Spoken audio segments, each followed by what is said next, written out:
I'm pleased to talk about the difference in women in heart failure. And I will continue what we've been hearing already, which is that it's partly genetics and partly pathophysiology that's distinctive, and a lot of social determinants of health. So let me proceed. I have no disclosures. So the lifetime risk of heart failure is somewhat higher in men than in women. But what's particularly interesting, which we've already heard about, is that women are much more likely to have heart failure with preserved ejection fraction, HFpEF, than HFrEF, whereas the incidence of HFpEF is pretty equal to HFrEF in men. The population attributable risks in HFpEF and HFrEF, what's consistently found is that although coronary heart disease, diabetes, hypertension, and obesity are important for both men and women, obesity and diabetes have a greater impact for HFpEF in women than in men. Now, there is much that we've known about women and heart failure for a long time. And I don't have a long time to speak, so I'm going to just give a few highlights. We've known for quite some time that prior imaging studies have shown women compared with men with HFpEF are more likely to have concentric left ventricular remodeling, more severe diastolic dysfunctioning, more impaired left ventricular relaxation, and higher diastolic stiffness, and higher filling pressures. People think this is why women tend to be much more symptomatic with heart failure than men. As already said, obesity is more prevalent in women than men and is a greater risk factor for heart failure in women than in men, with an increased tendency for the development of HFpEF. And as I've already said, diabetes is a more prominent risk factor for heart failure, about 5 times greater. And women with diabetes have greater signs of adverse left ventricular remodeling, wall thickness, and left ventricular mass index. Now, despite some of those differences, what we see is, in this slide, the pink color is women and the dotted are the men. And what you can see is that the incidence of heart failure is consistently over the years the same and is somewhat different between men and women. And similarly for atrial fibrillation, so that men tend to have somewhat higher overall incidence, but women by no means are not at risk. Importantly, and the previous speaker suggested this as well, women and men have different pharmacologic responses to some medications that we use frequently in heart failure. Women have been shown to have up to 2.5 times higher plasma concentrations of some heart failure medications, including ACE inhibitors, ARBs, and beta blockers. In the Paragon heart failure trial, in which women were enrolled at an increased rate, still not 50%, but an increased rate, sacubitril valsartan was shown to reduce the likelihood of cardiovascular death and total hospitalizations more in women than men with HFpEF. In fact, if women hadn't been enrolled as frequently in this trial, it probably would have been shown that sacubitril valsartan was not effective in this patient population. And sadly, as has been mentioned earlier, the percentage of women in the landmark trials for the drugs that are used in heart failure continues to be a very small percentage. So it is very uncommon to see more than about 25% of women enrolled in these trials. And many trials did not even examine whether there was sex-specific side effects of drugs in heart failure or efficacy in heart failure. So that information is presumably not lost, but has not been reported. In HFrEF with reduced ejection fraction, what is consistently shown is that even though women with HFrEF tend to live longer than men, their additional years of life are poorer quality with greater self-reported psychological and physical disability. And they consistently receive suboptimal treatment compared with men without really any explanation. So that women with HFrEF are receiving a higher percentage of calcium channel blockers, which is not indicated.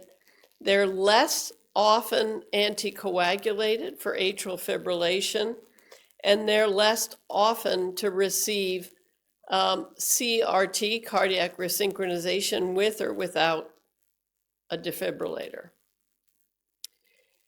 So what are the mechanisms of HFpEF and the abnormalities of women that have heart failure?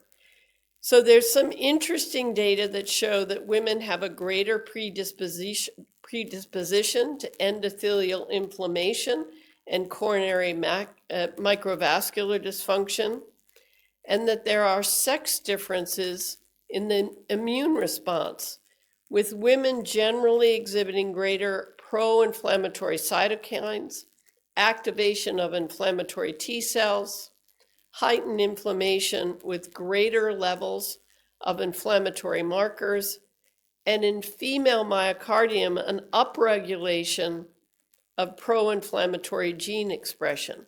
So this is where the sex-specific information becomes very important. It gets even more complicated. This is a complex study, but it's worth looking at it. In each one of these figures, the blue is men and the pink is women, and it's looking at without diabetes and with diabetes. So this is looking in men at the resting mean blood flow. And what you see is the resting blood flow in men is lower with diabetes, whereas in women, the resting mean blood flow tends to be about the same. However, if you look at a hyperemic blood flow, the men with diabetes tend to have a lower response, but the women with diabetes have a very similar response. So they don't really change with their resting mean blood flow with exercise. And the peak V.O2 in men with diabetes or without diabetes is pretty much the same, whereas with women, their peak V.O2 is lower with diabetes. So these findings highlight the complex sex-specific interaction between aging, inflammation, and type 2 diabetes and cardiovascular health.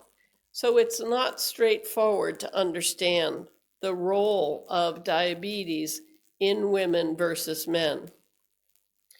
There are a number of other differences that are worthwhile talking about, but this is where the social determinants of health come in. Although the risk, as I've said, in women is lower for HFrEF. The men are much more likely to have a ischemic etiology of HFrEF than women are. The benefits of neurohormonal blockade because of the failure to adequately enroll women in significant numbers, we just don't know for certain that the benefits of ACE inhibitors or ARBs are as good. The same story is true for device therapy, ICDs, in women versus men, and many more ICDs are placed in men than women. And in advanced heart failure management, such as transplant, again, less women than men, it may be the etiology. Turning to other forms of heart failure, there are some significant differences between the sexes once again. In cardiac amyloidosis, almost 80 to 90% of ATTR amyloid are men. Women are infrequently afflicted with ATTR. And when women do develop amyloid, they tend to have a higher ejection fraction and lower wall thickness. With hypertrophic cardiomyopathy, women are typically older and more symptomatic, and they are much more likely to have obstructive physiology in hypertrophic cardiomyopathy, and there is greater mortality in women. For cardiac sarcoid, this disease does not seem to be as recognized in women as in men, so there's less endomyocardial biopsy. They also seem to have lower arrhythmias and therefore lower ICD implantation, but they have a higher mortality. And then Takotsubo's cardiomyopathy or stress cardiomyopathy, it is well recognized that this is much more common in women than in men. Emotional stress seems to be the trigger in women, whereas physical stress is the predominant trigger in men. And although many more women develop Takotsubo cardiomyopathy, men are more likely to die from this disease. The ultimate heart failure that only happens in women is peripartum cardiomyopathy. This is a relatively uncommon condition that remains poorly understood, with very few clues as to the appropriate treatment. At present, when a woman develops a peripartum cardiomyopathy, they are more likely to be older. They are more likely to have hypertensive disorders of pregnancy. They are more likely multiparous.